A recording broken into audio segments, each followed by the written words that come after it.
Hello, welcome to my YouTube channel Divya unfiltered. സുഖം. ഇന്ന് ഞാൻ പറയാൻ പോകുന്നത് ചർമ്മ സംരക്ഷണത്തെ കുറിച്ചാണ്. സ്കിൻ കെയർ മസ്റ്റ് ആയിട്ട് ചെയ്യേണ്ട ഒരു കാര്യമാണ് അല്ലേ. അതും രാവിലെയും രാത്രിയും. പിന്നെ മഴക്കാലമായാലും വേനൽക്കാലമായാലും തണുപ്പ് കാലമായാലും ഒക്കെ സ്കിൻ കെയർ ചെയ്യേണ്ടത് അത്യാവശ്യമാണ് അല്ലേ. നമ്മുടെ ഏതെങ്കിലും ഒരു ബ്യൂട്ടി സ്റ്റോറിലേക്ക് അല്ലെങ്കിൽ ഇപ്പോൾ സൂപ്പർ മാർക്കറ്റിലൊക്കെ ഇഷ്ടംപോലെ സ്കിൻ കെയർ സെക്ഷൻസ് ഇഷ്ടംപോലെ ഉണ്ട് അല്ലേ. നമ്മൾ അവിടെ കയറി ചെന്നാൽ തന്നെ നമുക്ക് ആശയക്കുഴപ്പമാണ് അല്ലേ.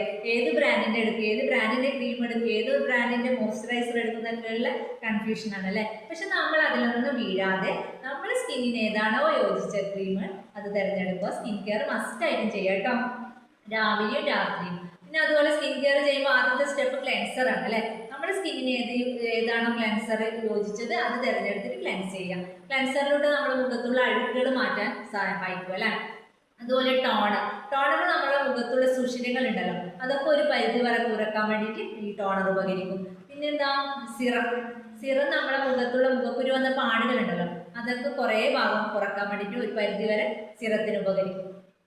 പിന്നെ മോയ്സ്ചറൈസർ ഈർപ്പം നിലനിർത്താൻ ഉപകരിക്കും. അതുപോലെ സൺസ്ക്രീൻ മസ്റ്റായിട്ട് യൂസ് ചെയ്യേണ്ട ഒരു സംഗതിയാണ് അല്ലേ.